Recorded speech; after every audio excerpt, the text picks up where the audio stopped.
Today I'm going to be showing you guys how to build a fire, and so what I'm doing right now is I am currently in the woods looking for different firewood and tinder that would be good to use for my fire.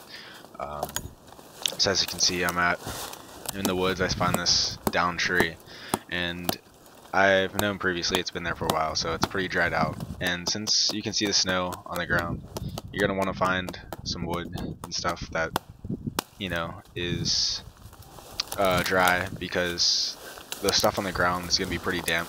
So what I did here was I just cut some branches off this down tree because I knew they'd be dry because they were elevated off the ground. Stuff right here. This is all good tinder. It's real thin, real dry, and it'll be easy to burn. So we're gonna take that back with us to our fire.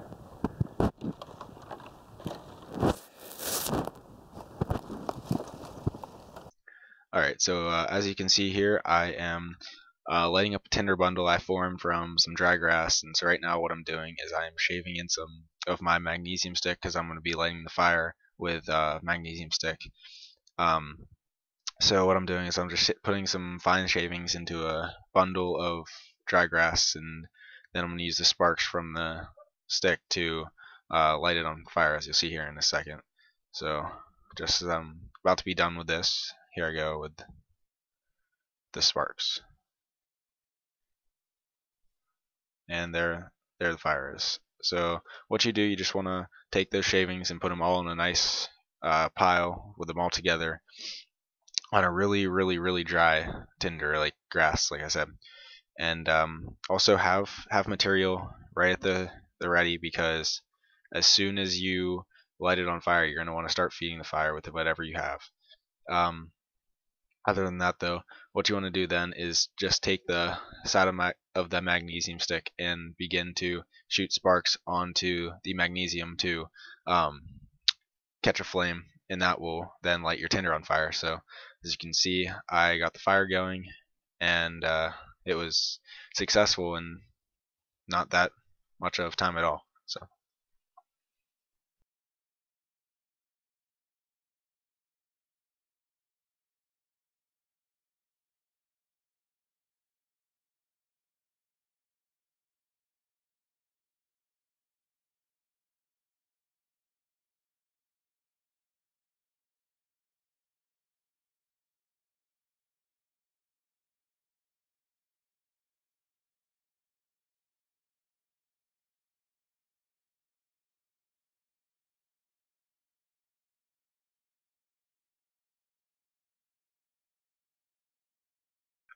So as you can see right here, the fire started to die down a bit. That was because I put on a couple of bigger sticks a little too early. And so really what I was trying to prove was that you need to keep feeding the small things until you can really get the fire going, and then put like one or maybe two bigger sticks on at small increments of how large the sticks are. But you don't want to put anything too large on the fire, else it will smother it. And as you can see on the screen, then the fire is beginning to go out because I put those larger sticks and stuff on. So what I'm doing now is I'm putting back those smaller sticks and tinder to.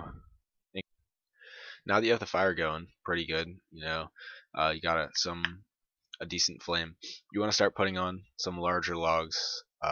Not logs, but larger sticks that can hold a flame for a longer period of time than these smaller sticks. So what I'm going to do here in a second is to start putting on some larger logs to start trying to build up the fire, and get it larger to have a sustained fire that I won't have to worry about. As you can see, I'm putting on a larger stick right now to try to catch the flame.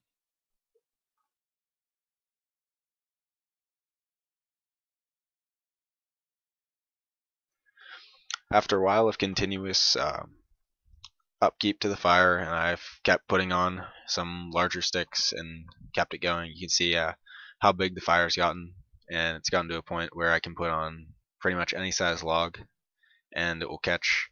Now, one of the problems I had with this fire was that the logs that I was putting on it were frozen throughout because it was very cold at the time, and I was having troubles getting them thawed out to being able to burn. So it ended up working out so that part of the log itself would unfreeze, but also start to put the fire out because of the moisture it had accumulated in it. So what really you really need to find some dry material, and it will make your fire go up in flames, like you can see. The drier the material, the easier it burns. I hope you enjoyed watching this video. Keep in tune for part 2, which will be cooking over an open fire. Now that I have it going, I will show you how to cook things over the fire.